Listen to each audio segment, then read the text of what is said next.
tonight's awakenings. Let's rise together.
What's unseen now inside?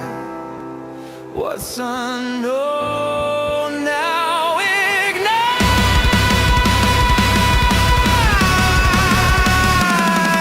Illuminate, illuminate. Through the fog, the stars away. Illuminate, illuminate.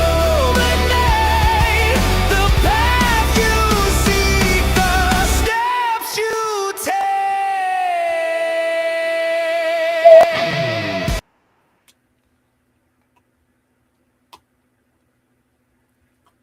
Okay, what's going on here?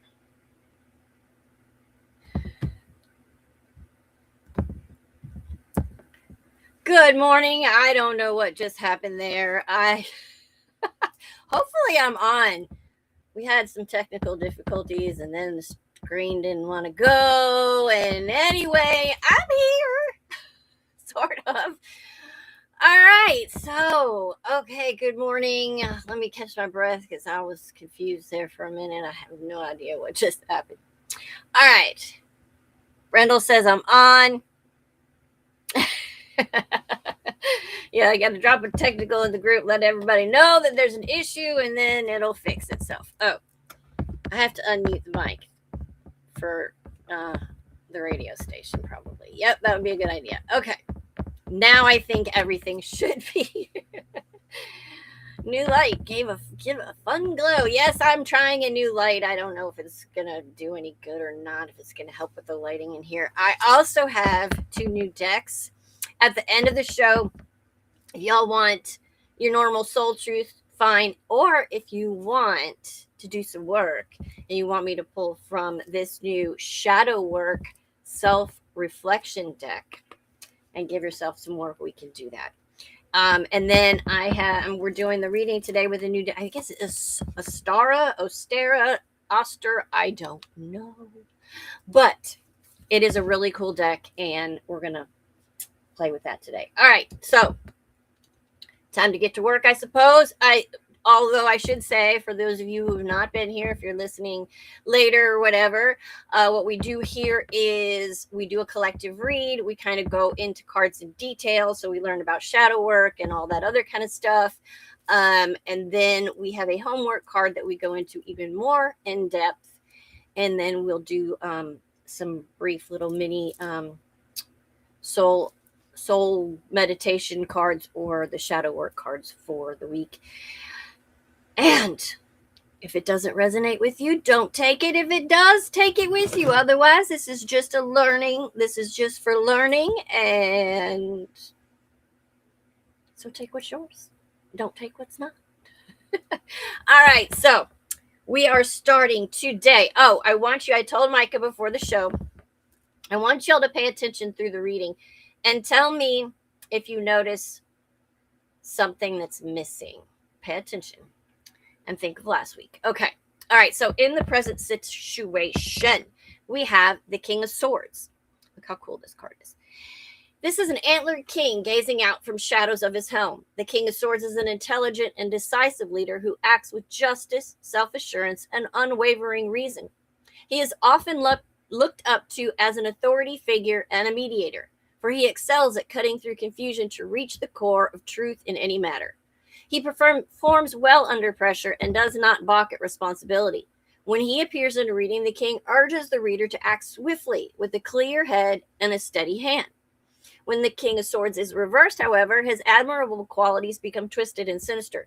Be aware of the leader who abuses his authority and intelligence in order to manipulate those around him. Similarly, look out for those qualities in yourself. There is a chance that you've placed your trust in someone who is only looking to use you. Do not play into their mental games. This king rules the mind. You are currently leading with logic, discernment, and boundaries. This is a moment of mental sovereignty. In work, this can be decision-making, authority, contract, strategy. You may be in a role where your judgment matters more than your warmth. In love, this can be emotional distance, strong boundaries, clarity about what you will and won't tolerate. In general, creating rules, structure, and emotional distance for safety. The trauma pattern king often forms when emotions were unsafe or dismissed. Logic became protection or vulnerability felt dangerous. The survival belief was, if I stay rational, I can't be hurt. But your healing advice is that logic is strength, but don't exile your feelings. Wisdom comes from integration, not suppression. All right, up next, we have the Chariot. We've seen this guy a lot. This is a cool version of it. It's got little chess pieces down here. All right, this is the Crossing. A hooded rider holds the reins with confidence as a chess match unfolds below. The Chariot is a card of control and victory. The rider's reins represent the application of his will, while his crown is symbolic of his authority over his own fate. True masters of chess know that in order to win a game, a player must not only know their own moves, but the moves of their opponent as well. The Chariot directs you to assert your will and to pursue your plans with confidence in your abilities. Mastery does not come without careful practice and self-discipline, so now is the time to apply yourself in earnest. If reversed, you may feel like life is spinning further and further out of control. If you want to regain your autonomy, then it is vital that you tap into the parts of your ego that is assertive and self-confident. Alternatively, you may be overreaching in an attempt to control every aspect of your life. Perhaps it is time to loosen up the reins and accept that some things are beyond your power to change. The challenge is movement without fragmentation. You want forward motion, but parts of you want different things. In work, this can be ambition versus burnout. Ambition versus burnout. Direction is needed. In love, this can be power struggles or fear of losing control. In general, a desire for autonomy while craving safety. A trauma pattern often appears after chaos. Hyper-independence, fear of being emotionally steered by others. The healing advice is you don't need to overpower your inner parts to align them. All right. At the subconscious root of the issue, we have the Four of Cups. This figure turns up their nose at the full cup being offered to them. The Four of Cups is a card that represents the bounty of life with which we are presented, and that seeks to remind us not to turn our nose up at it. Feelings of apathy are strong during this period, and it is essential that you turn to find again that which makes life exciting and worthwhile. Avoid self-pity and closing yourself off from the world. New experiences or people may help to draw you out of your consuming thoughts. Open yourself to opportunity. If reversed, the good news and opportunity, this still is This is a good card because good news and opportunity are coming your way. When the Four of Cups appears reversed, it often means that people want to hear what you're thinking and feeling. So share your opinions and feel confident. The meaning in this placement is that deep down you may be emotionally disengaged, not because you don't care, but because you're tired. In work, this can be burnout, boredom, or emotional withdrawal. In love, numbness, and emotional shutdown. In general, it's emotional withdrawal for self preservation. The trauma pattern in this is that often forms when your needs are unmet repeatedly and hope becomes exhausting. The survival belief is it's safer not to want. The healing advice, however, is not all offers lead to disappointment. Let yourself feel, but selectively. All right. In the past, we have another common card this week, the Six of Cups. Six cups bearing figures stand around a surfacing whale in this depiction of the Six of Cups. The Six of Cups is a card about memory, innocence, and childhood. It is a reminder of the past, both the good memories you've had as well as the struggles you faced. Although allow the child within to gain control of your actions. Your inner innocence and wonder are powerful tools that can help through any difficult times. If reversed, the Six of Cups may signify that you're dealing with painful memories or lack of fulfilled expectations. Step outside yourself and try to move on, for dwelling is never healthy. The meaning in this placement is that your emotional foundation is rooted in the past and early attachments, memories, or childhood roles. In work, this can be long-standing patterns about approval and belonging. In love, this can be repetition of childhood dynamics. In general, strong emotional memory tied to home. The trauma pattern can be idealizing the past, unresolved childhood wounds, and longing for safety that once existed or maybe never did. The general healing advice: honor the child, but don't live there. All right. In your conscious goal, we have the Page of Wands. A fox ventures out from its hiding place amongst the foliage and whispers a dream into the night. The Page of Wands is a free spirit who heralds new beginnings. This moonlight marauder has not yet been weighed down by the burdens of the material world and has a true passion for life and all its potential. The appearance of the page in a reading indicates that you are on the verge of a new discovery or a new phase in life. You have been experiencing a creative restlessness that is waiting for expression. This card represents the creative spark that comes suddenly and ignites the flames of a new passion for life. If reversed, the Page of Wands indicates that you have tried something new and that has not brought you the fulfillment that you desire. You may have tried to nurture your budding creative vision, but now are feeling defeated and delusion. The page can also represent a negative person, whether you or someone else, who is undercutting your self-confidence and bringing you down. You consciously want renewal, passion, and aliveness. In work, this can be new ideas and creative ventures. In love, this can be desire for spark and emotional excitement. And in general, a fresh start energy. The trauma pattern is after emotional suppression. Desire can feel dangerous.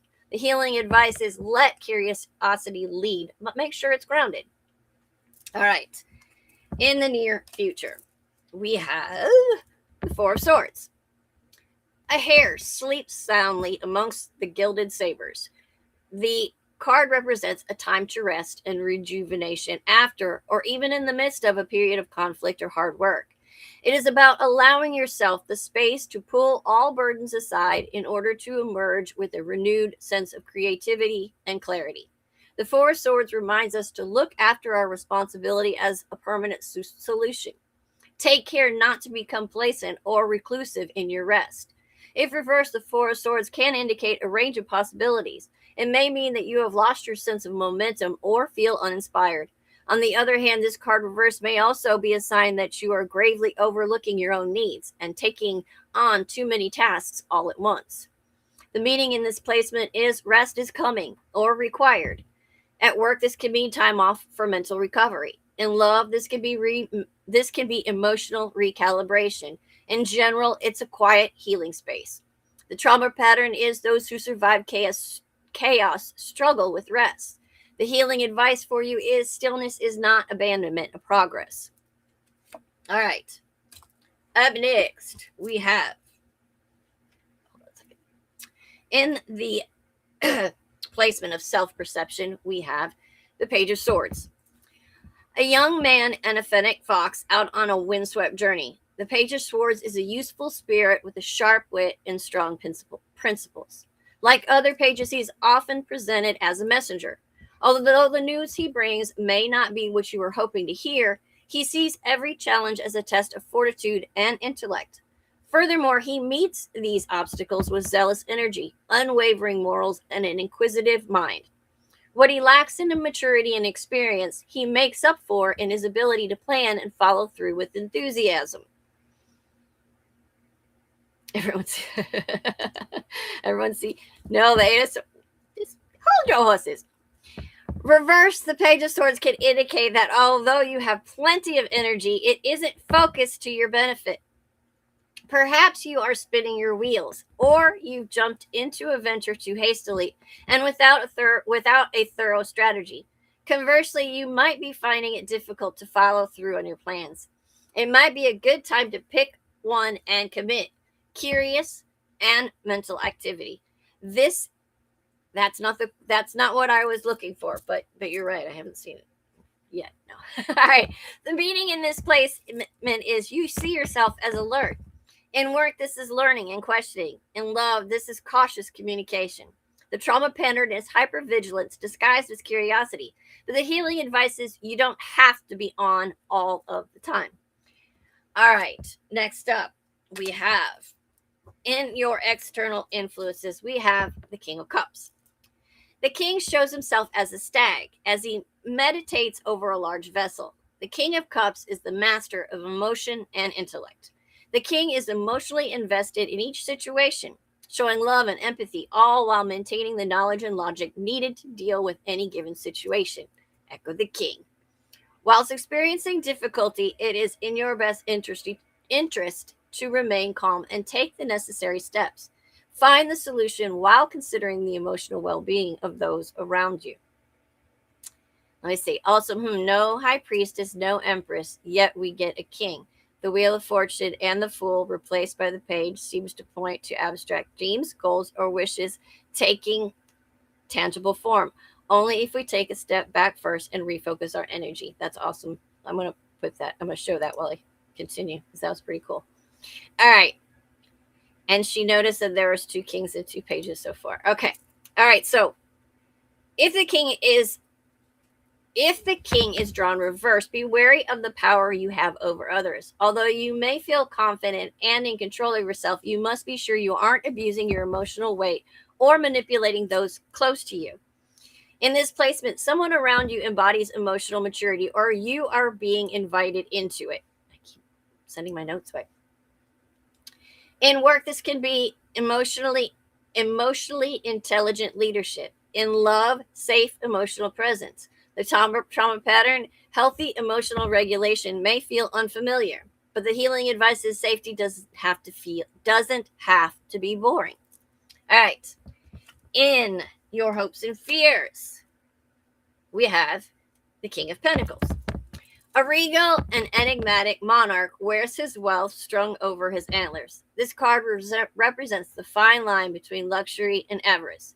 The Lord is successful beyond his wildest dreams. Yet he is jaded to the world. He is both fiercely protective of his wealth and eager to display it. People only see his success. Be wary of the inevitable cost for the measures needed to acquire and defend such riches. Your success is not worth becoming the Wendigo who just devours all. Bitch slap respect. That's okay. Reverse, there is no longer a question of greed. Ruthlessness and ferocity are being wielded callously, and it will not be without price. When one attains success through such selfish means, others can no longer be trusted. Former friends will become alienated, and in contrast, others will step in under pretense of friendship, but only to grab a piece of your torture. The meaning in this placement is you long for stability, but fear being trapped by it. In work, this is financial security. In love, this can be dependable partnership. The trauma response is stability once came with stagnation or control. Remember that security doesn't require self-erasure. Last but not least, we have the Knight of Wands. The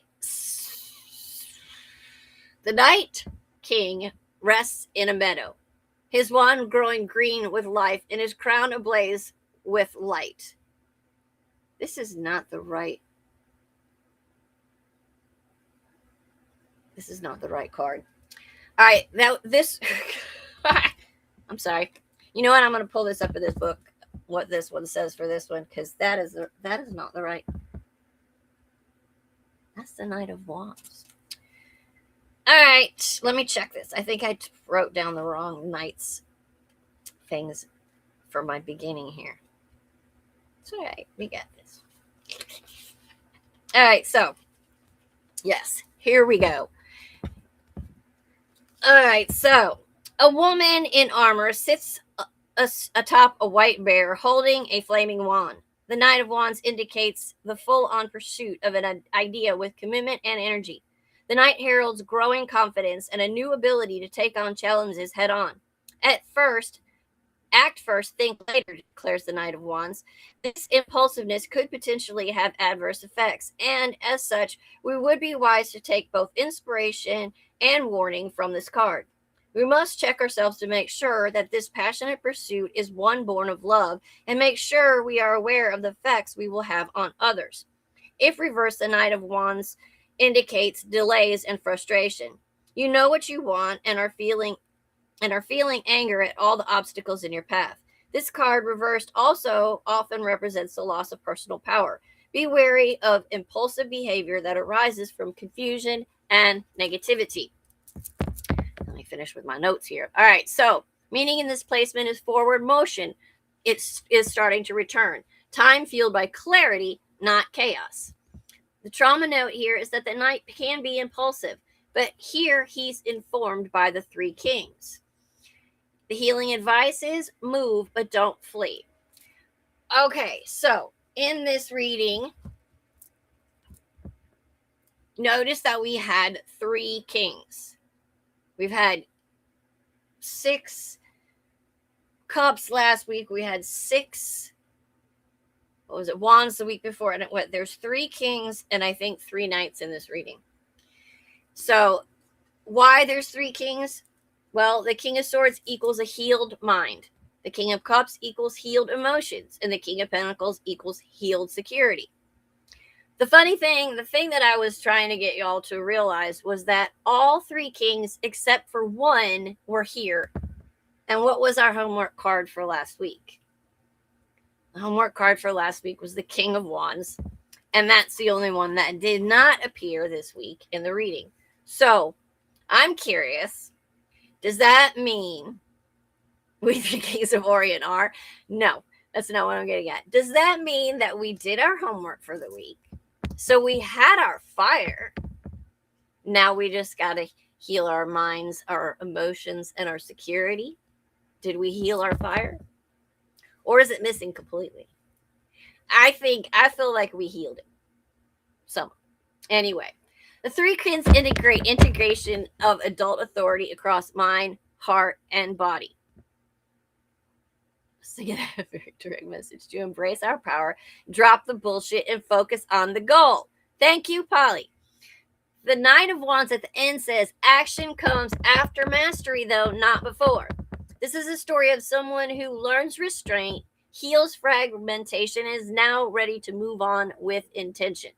This spread tells a story of mental authority after emotional suppression, inner conflict giving away to alignment, childhood imprints being acknowledged but not obeyed, rest as medicine, emotional maturity modeled externally, stability redefined, and a passion returning in a grounded way. This is an impulsive fire. This is earned momentum. All right, so my stomach is growling like crazy all of a sudden. All right, so that was our reading. The world we're just called that the We Three Kings of Orient Har, I guess. All right, so the homework card for the week. Here we go. I hope y'all can't hear that. It's so loud. You forgot it. Yeah, you forgot the King of Wands last week. Well, we get to focus on another court card for this week, at least. We have today a really sorry, it's so loud. All right, so this week we are focusing on the Knight of Swords. All right. Uttering a furious battle cry, this knight rushes headlong into battle. The Knight of Swords depicts a courageous, perceptive, and decisive personality. He is not one to mince words, hesitate, or let emotions get the best of him. When you find yourself in a situation that requires reason and logic, then you would do well to emulate his self-assured ability to cut directly to the truth. Yes, again. However, there are times when his insensitive and domineering methods are not the best approach. You saw him coming as soon as you pulled the first king. Yep. Oh, gosh. Anyway, take care to balance his positive traits with compassion and diplomacy. If reversed, his energy becomes impatient and dangerously impulsive. He runs into conflict without weighing the consequences and with all the discipline of an unbroken stallion.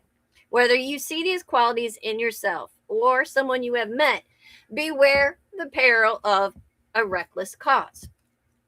All right, let's get in a little bit in depth with the Mr. Knight of Swords here, even though Micah has left the building. And all right, the archetype of this is the warrior messenger. It's the mind in motion.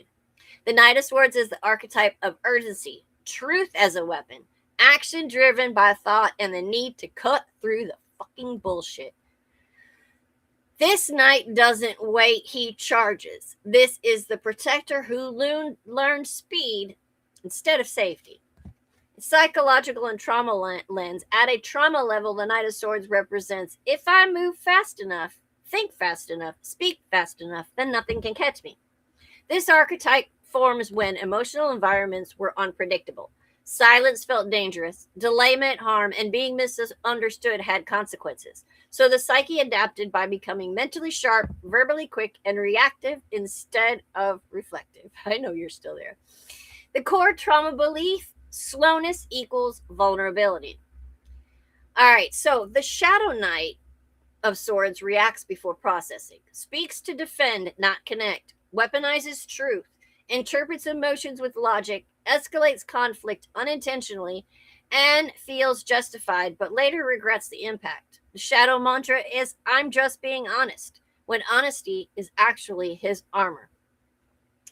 An enlightened King of Swords is a clear communicator, a truth teller who cuts through illusion, a courageous advocate, a fast problem solver, and a defender of the vulnerable.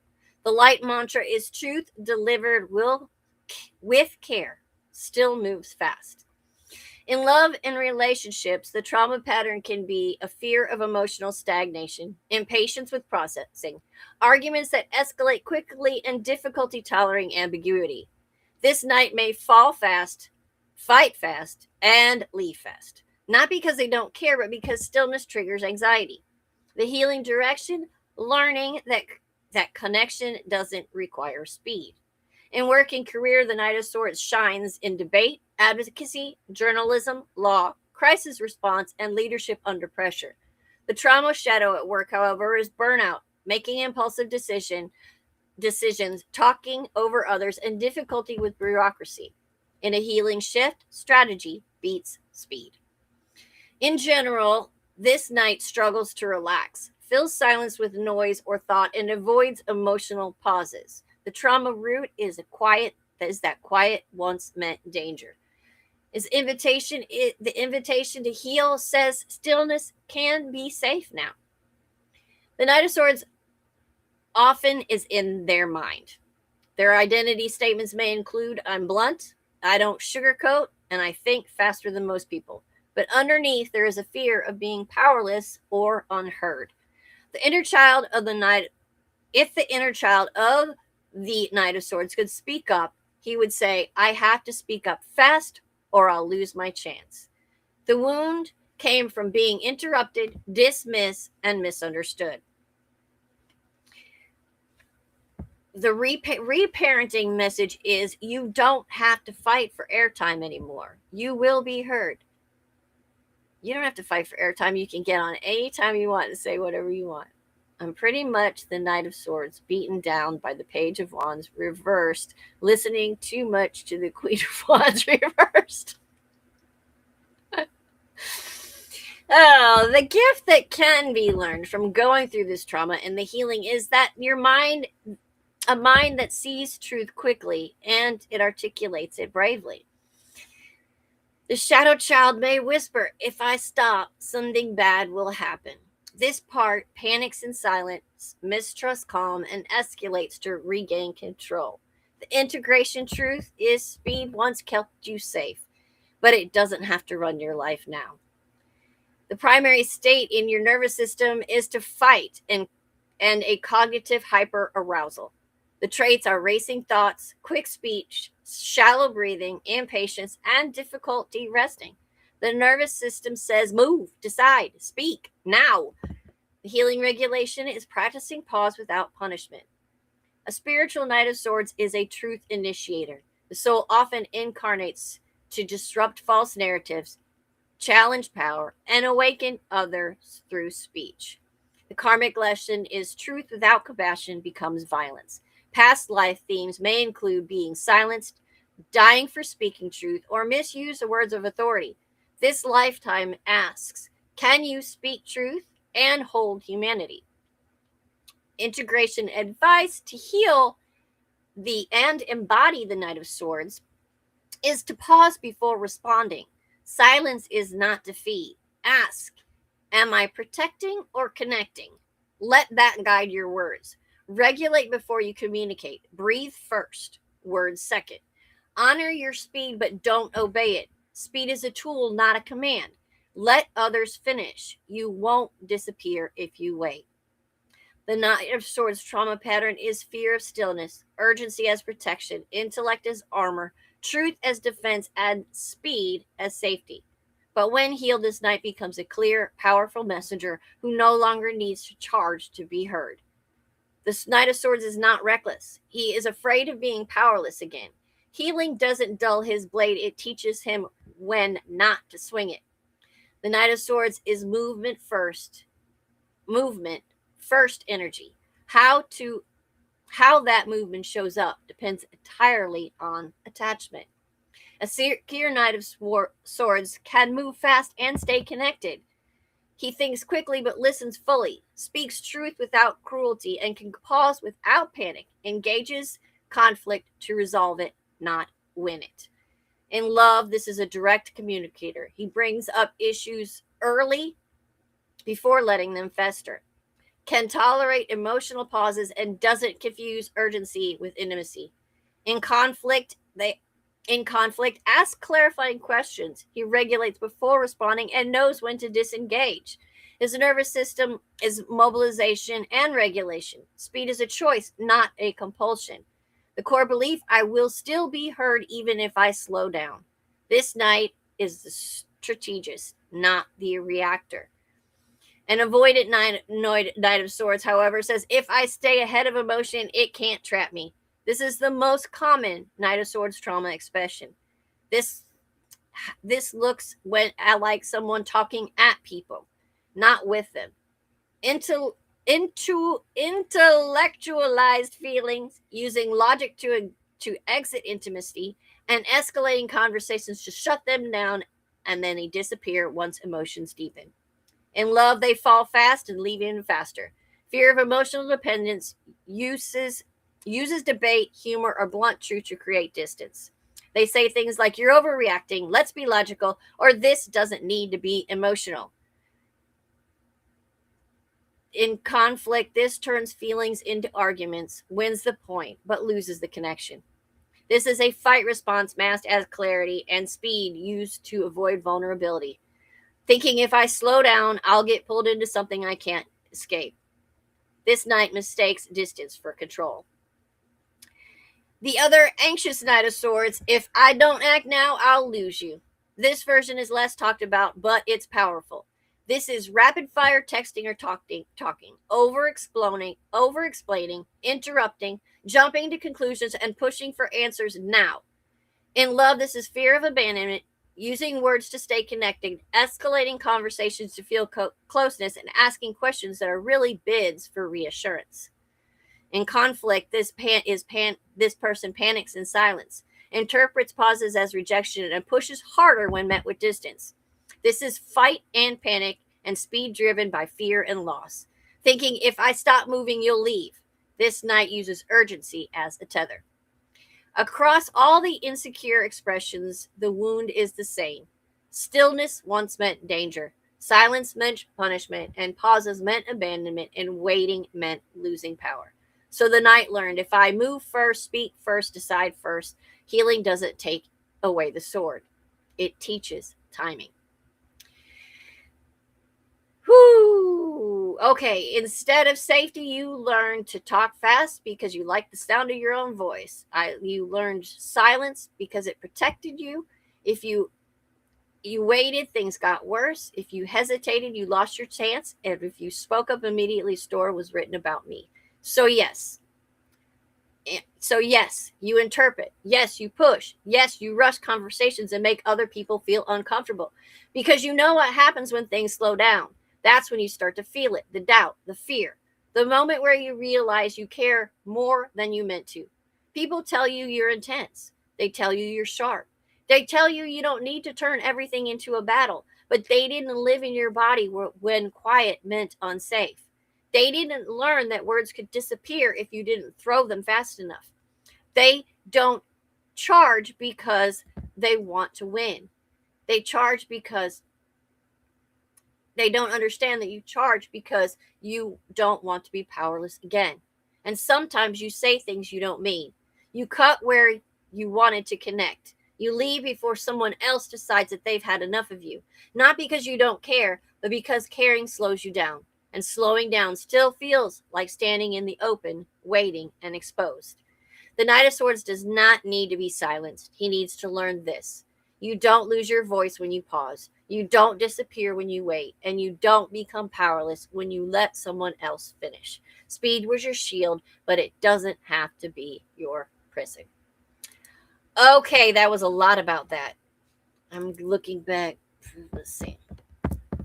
I interpret lack of communication as lack of interest, but I never push. Time proves me wrong mostly, so I understand this is my shadow casting doubt. So I'm looking back to see if there were any other comments that I missed. All right. Yeah, so I thought it was interesting that it's okay. I thought it was interesting that we had 3 knights again. We had 3 kings again. We had the chariot. We had pages. We had very little, except for the 4 of swords. We're moving. We're gaining momentum through the pages, and we're coming to the ends of the cycles. We 3 Kings of Lunaria show. Okay. We do have to watch out for the shadow sides. We are definitely making progress. It's showing each week with our conversations. It's showing each week in the cards. It's showing each week in your lovely comments and faces. We're all growing. We're getting better. We're learning. We're in that final, 10 days, I think, left of shedding skin and moving into the fire horse.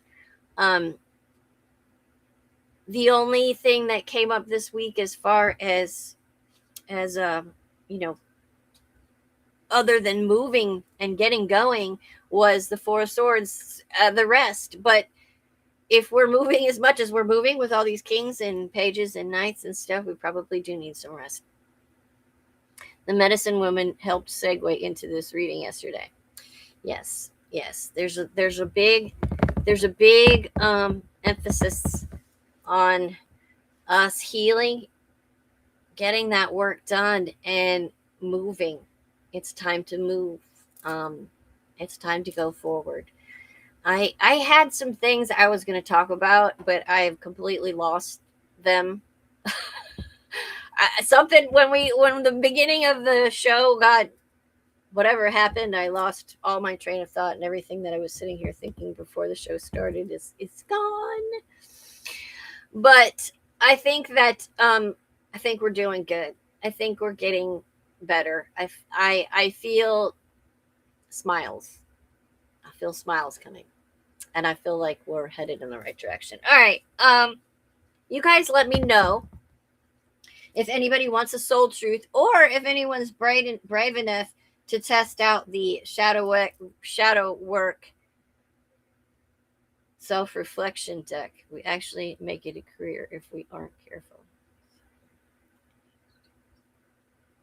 I hear the ADHD was amplified. Yeah, Michael, you not at all. You would never do that. You're gonna try the healing deck, shadow deck. Oh, 2. Bring out. Oh, that's 3 for the shadow deck. You guys are ready to get slapped around, I guess. All right. Scary. Why not? All right, we got 4 for the shadow deck. Let's see what the shadow deck has for this week. All right, so Micah, you were first. Let's see what look at the size of this thing. I don't know how I'm just gonna like pull cards from the center because there's no way for me to go through this. All right, Micah. The shadow can make it difficult to accept your darker side, but also the brighter qualities that others may see within you. What was the last compliment someone gave you that you had a hard time acknowledging? What thoughts or beliefs may be influencing your ability to accept this feedback? All right, next up, I think Rev D was next. Regression is an unconscious defense mechanism used to protect yourself from difficult things. It manifests as age-inappropriate behavior. For example, an adult stomping their feet during an argument or hiding when confronted. When have you displayed aged, inappropriate behavior as an adult? What shadow material might this reaction reveal for you? Here's some interesting cards. I kind of like this. All right. Polly, I think, was next. Polyamorous. The artist is an archetype of someone who focuses on creation and innovation through self-expression, contributing to culture over time. Have you tapped into your own creative ability to express your life's vision? What challenges have you faced? If not, what shadow benefits might be limiting your creativity? Last but not least, Michael, and then I will give you unless someone else is here and wants one. If y'all are listening in YouTube, I can't see, or let me see. Yeah, there's some in YouTube and Facebook. You guys can make a request there too. I should be able to I should still get it here. So go ahead if you want one. Otherwise, all right. Who was next? Michael. Oh, Bubble Kittens, you too? I'll get you. All right, Michael. When you reach a new personal goal or career milestone, the shadow may show up, presenting self-doubt and risking your success. What was the last personal or professional milestone or goal you reached? In what ways did the shadow derail or attempt to sabotage you from being present fully in your success? Wow, these cards Mm-hmm. Okay. Bubble kittens. The shadow holds internal about parts of the self and personality that are often judged by others. Wow. What parts of yourself and your personality have you struggled to feel compassion for? What are the parts of your personality you find yourself hiding or minimalizing in front of others? Wow, these cards are pretty. Yeah. Hope y'all were listening, because I think they kind of fit each one of you pretty well. All right, so unless there's anybody else who hollers and wants one, let me give you your soul meditation for the week, and we can get out of here. All right. I like this. These are the good ones. They're as blunt as my law, but yeah, they're pretty blunt. But hey. What? All right. The week for this week is may you know light. May you know light in your life. Chances are you are aware of its power and its beauty because you also know darkness. There's wisdom in the shadows, and light comes in through the cracks. Like the stars and sun, light guides us and makes our day. You might find it in your heart and mind too. Lighten up. Release the darkness that's not serving you. Find and fan your inner glow. Radiate light and be bright. Wow. What a week.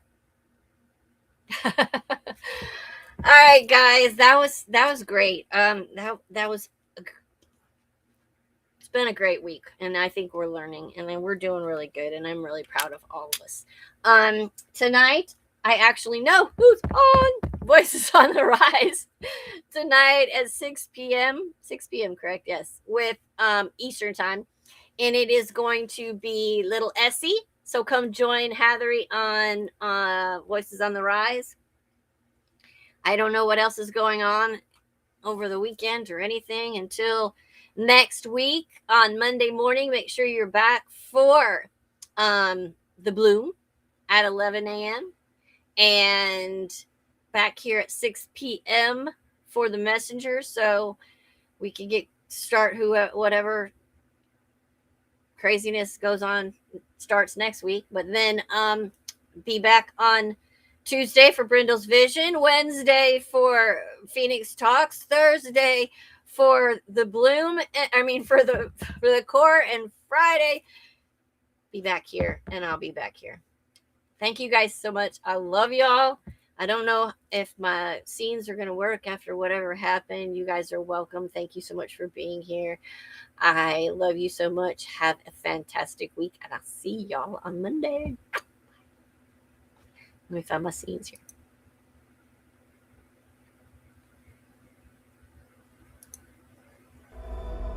What's unseen now inside? What's unknown now ignite?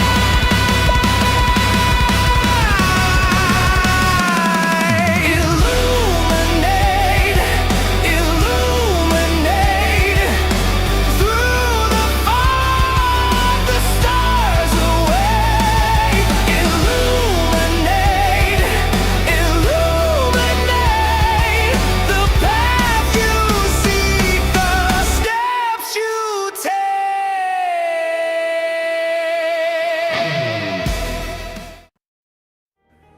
Hey, this is Brindle Wolf. And I'm Lunaria. You're listening to Rise Awakenings, part of the Rise Radio Network where advice meets action. We're here to spark your growth, lift your spirit, and help you crush your potential. Rise awakening, hear the call. Through the static, we break the wall.